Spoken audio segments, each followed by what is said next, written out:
Hello and welcome to my review video for the Huawei Freebuds 3. This has been sent to me by the insiders again, so I pay them a deposit, I get sent the thing to test. If I like it I keep it, they keep the money. If not, I send it back and I get a refund. Pretty simple. So the Freebuds 3 launched as a competitor to Apple's Earpods, I believe.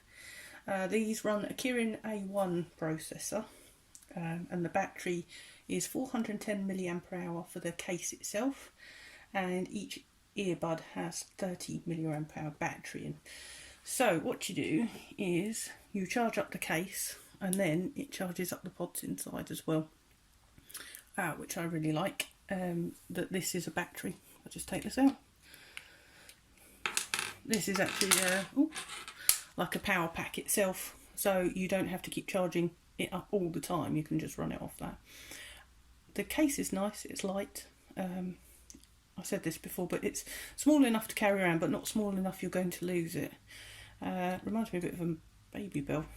I did buy, you've probably seen in the background, a little silicone case for it, just because it's just a bit too nice to get scratched up in my bag.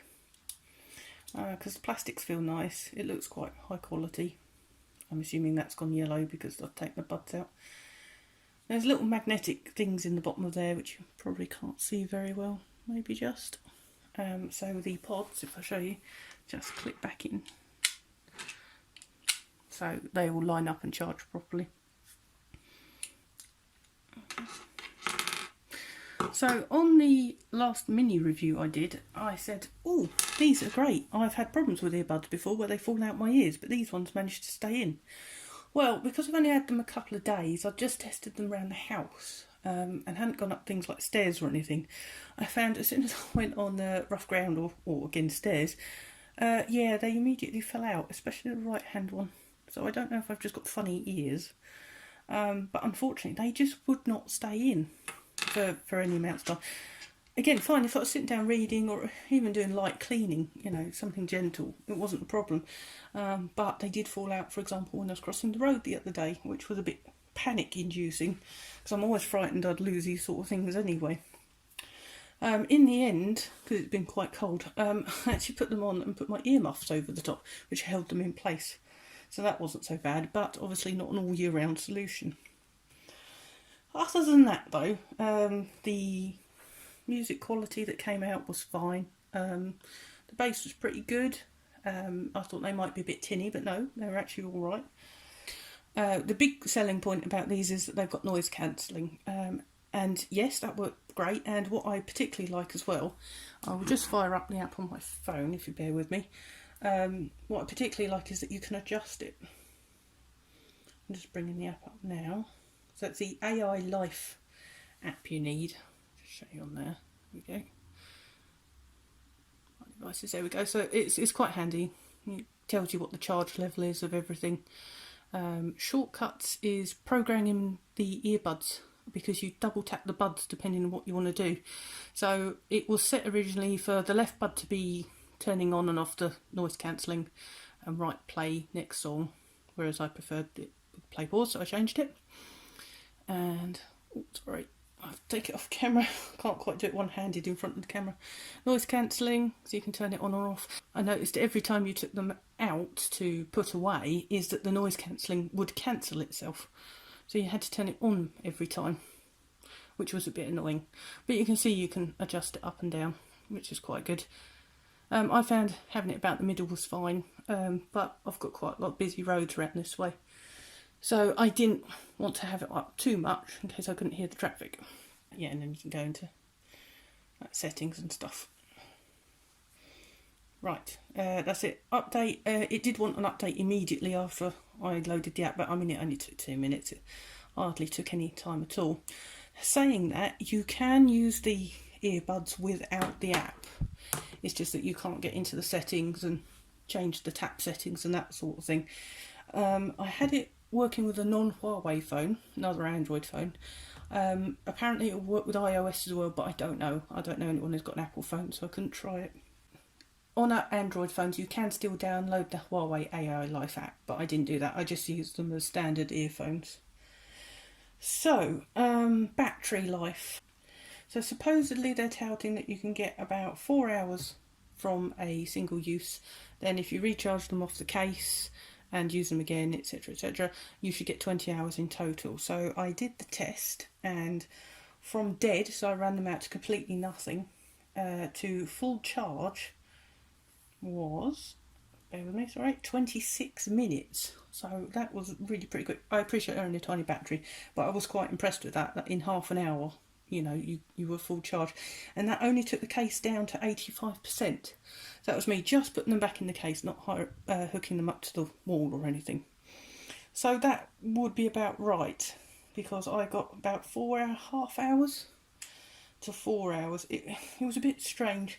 When I was testing them, running them down to zero, I was listening to music naturally. The right ear seemed to hold up longer than the left ear. They started going down pretty uniformly, you know, sort of 70%, and then all of a sudden I got sort of down to 60% for the right one, and the left dipped to 50%. And then that sort of seemed to follow a pattern. The left one was always 10% lower, until right near the end where it was 15% lower. So I had this weird thing where after 4 hours and 11 minutes, the left one died completely, but the right one still went on until 4 hours 29 minutes. So, you know, an extra 28 minutes. Perhaps that's where they're new, perhaps they're not quite balanced on charging, I don't know. When they do turn off, you do get a warning. It sort of goes bing bong, warning low, which I believe was 15%. And then when they completely die, they sort of go bong bong bong. That's it. So at least you do get a bit of warning that you need to charge them, which I thought was quite good. And I was quite impressed that once one went, the other one still went on. You know, it didn't just completely shut everything off. So that was quite good. Bluetooth range runs off Bluetooth 5.1, but I did a test where I left my phone in one place and then walked until it cut off. It lost the signal. In my house, which admittedly is ironstone, so I do have trouble with signals getting through the brickwork. It was about 10 metres, wasn't very far at all. However, when I tried it outside, I mean, I probably walked about 30 metres in a straight line, admittedly. This is without trying to go around buildings and things. Yeah, I got about 30 metres and it hadn't switched off. That's about as far as I could go, really.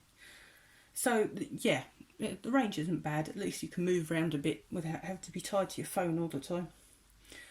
Making calls, again, is pretty easy. You know, it works how it should. You listen through the Earpods and you talk through the phone. You can use the voice assistant and everything with it. That was no problem.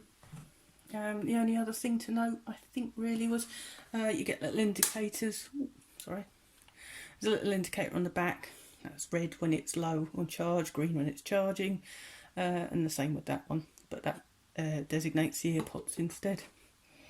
The other thing just to note about charging actually is I used a wall adapter and the USB-C lead, but apparently these are compatible with wireless charging, you know, the QR chargers or key chargers, don't know how you pronounce it. Yeah, apparently you can charge them through that.